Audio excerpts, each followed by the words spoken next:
Earlier this year, a KXAN investigation took a closer look at the Texas Department of Transportation's No Refusal campaign, questioning the effectiveness of a program meant to get drunk drivers off Texas roads.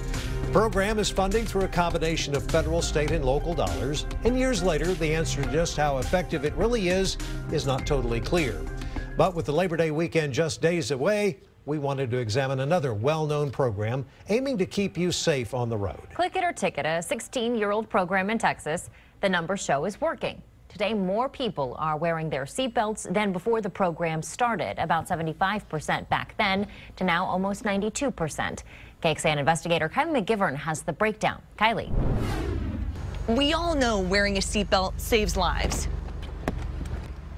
But our latest analysis shows the amount of tragedies behind not wearing a belt in Texas is dropping. The numbers are down compared to the same time last year. As of this summer, we're up to 612 deaths and more than 1,200 serious injuries from crashes where people did not wear a seatbelt. Crashes like the one involving Caitlin Fowler, whose family now hears this alert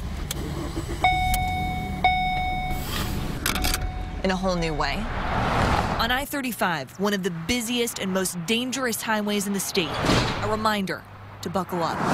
But in Troy, where life moves a little slower, Caitlin Fowler's family has this. It's just always a reminder. A crash site no longer marked by caution tape, but memorials and remnants from the night that shattered a family. Reflectors now serve as a warning Christine Mercer's daughter and her friends never had. She came around a little too fast and hit that concrete, and when she did, the car went airborne and then it hit the tree. Christine's 17-year-old daughter, Caitlin, and another passenger thrown from the car. Her friend was able to get out of the car. She was the only survivor, and she was wearing a seatbelt. Caitlin was less than a mile from home that October night in 2016. I told myself I wasn't gonna cry, but it's not easy at all. It's like all the memories just come back, and all the dreams are gone. All in like less than a second. Better known as Katie Bug. This is her smile that she always has. Caitlin would have graduated high school this year. Every night I take a shower, I just cry. So the kids don't see me, but she was my only daughter. Some days I get so angry with myself for not telling her to wear the seatbelt. Caitlin's life, an example of those recognized when hundreds of pairs of shoes were laid out to represent the lives lost in Texas over the past year. In the capital city, officers like Austin Police Sergeant Michelle Aparicio enforced TxDOT's 16-year-old Click It or Ticket campaign. I see the increase of saving lives versus what I saw before this inception of the program. Taking a closer look at the numbers since 2010, we found deaths related to not wearing seatbelts rose by about 7%, and the number of serious injuries went up 2%. But to see the real success, you have to consider those increases are much lower than the number of people on the road today. In that time, the state's population has increased 12%, outpacing the statistics for these types of crashes.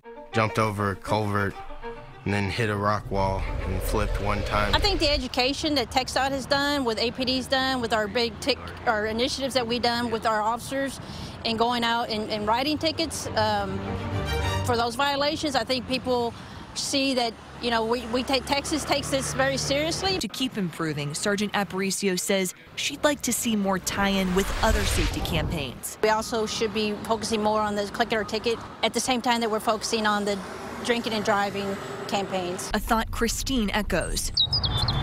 It's a storm the other night, so it got real dirty. Which is why she wanted to bring us to her daughter's final resting place. This is it.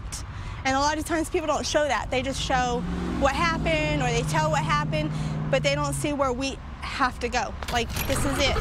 Now she's telling anyone who will listen, wear your seatbelt. We've paid the ultimate price, and we don't want to pay that ultimate price again. And I don't want families to have to pay that ultimate price to understand that it does happen. TxDOT tells us it's always focused on improving roadway design and construction to be more forgiving for human driving error. But at the same time, it's up to drivers to follow the laws and make the roadways more safe for everyone. When you're out this weekend, know not wearing your seatbelt could cost you up to $200. But as we just saw, the real cost could be even greater. Back to you. Online now, we have information on a program called Kaylee's Angels through the nonprofit Kaylee Mills Foundation. Earlier on KXAN News at 6, Kylie spoke with the family that created the organization after another Texas teenager died in a crash not wearing a seatbelt. The group provides support and scholarship funds to people who've lost a loved one in similar crashes. More details and the extended interview in this story on the homepage of KXAN.com.